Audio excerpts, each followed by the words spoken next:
Selamat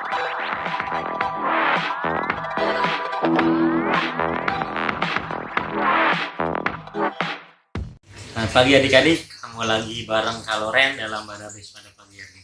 Sebelumnya kita buka kitab kita dulu dari 1 Petrus 2 ayat 4 sampai 8. Kalau sudah, mari kita berdoa. Tuhan Yesus, terima kasih Kau telah bangunkan kami di tempat ini untuk mendengarkan sedikit dari renungan pada pagi hari ini. Kiranya Kau berkati hamba-Mu sebagai pelayan firman atau sebagai perenung pada pagi hari ini. Kiranya apa yang keluar dari mulut hamba-Mu tidak menjadi sia-sia, melainkan menjadi berkat untuk adik-adik di rumah. Terima kasih Tuhan. Amin. Ya, kita buka kitab kita dari 1 Petrus 2 ayat 4 sampai 8. Kalau Ren baca.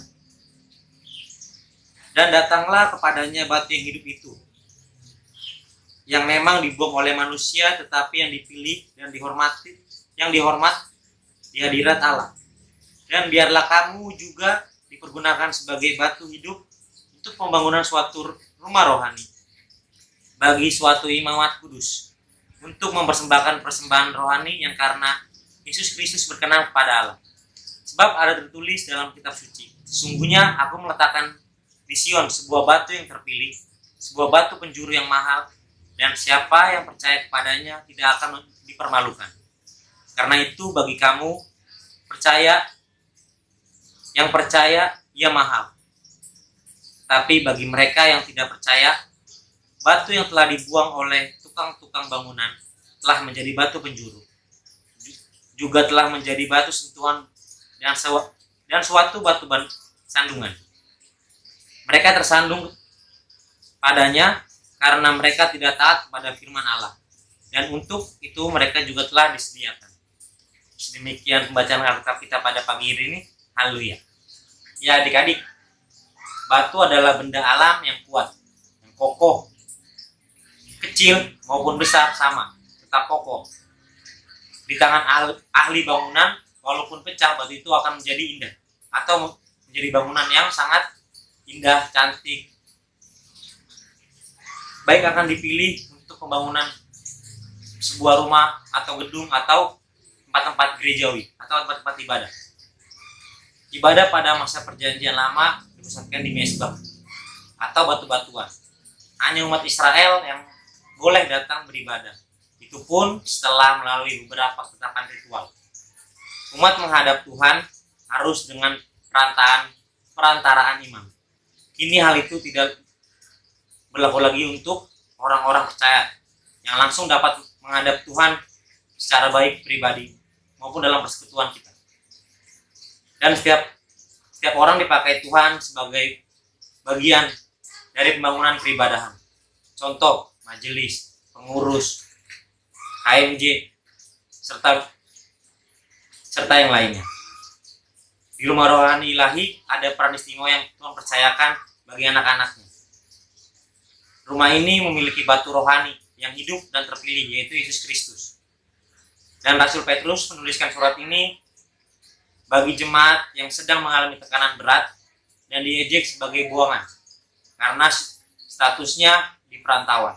Sesungguhnya mereka adalah bagian dari batu-batu hidup di tengah-tengah berbagai pencobaan. Petrus mengingatkan bahwa kemuliaan Allah jauh melebihi kemuliaan dalam bait Allah Yahudi. Ya adik-adik, batu hidup ialah batu yang bersandar kepada Tuhan Yesus, yang kokoh pembangunan rumah rohani. Tuhan memberikan kekuatannya melalui waktu, kepandaian, talenta, dan tenaga kita. Tentunya kita harus bangga dipakai Tuhan menjadi bagian dari karyanya. Peran ini harus diselaraskan dengan kekudusan Tuhan.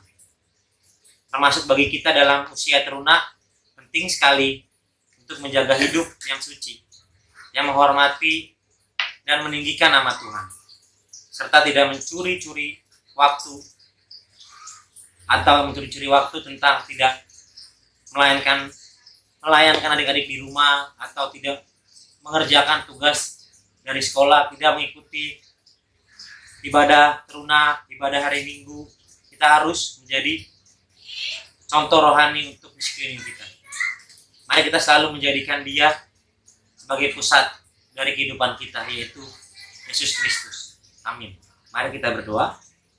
Tuhan Yesus, terima kasih pada pagi hari ini kami mau belajar sebagai contoh, yaitu Yesus Kristus, yaitu batu rohani untuk kita semua. Tuhan juga mau berkati adik-adik di rumah yang menjalankan kegiatan sekolah. Kiranya Kau berkati adik-adik di rumah, beri kepintaran, beri kesehatan, dan juga orang tua, opa, oma, kakak, adik, kiranya Kau berkati mereka semua dalam pekerjaan, mencari pekerjaan, ataupun masalah-masalah hidup yang adik-adik orang tua adik-adik lalui. Karena itu Tuhan mau ikut campur dalam tangan pengasihan-Mu. Dan berkati juga kami setiap pelayan teruna, kiranya Kau berkati kami setiap pelayan teruna dalam masa cari kerja, cari jodoh, ataupun masalah-masalah lain. Kiranya Kau Tuhan mau ikut campur dalam tangan pengasihan-Mu. Terima kasih Tuhan. Haleluya. Amin.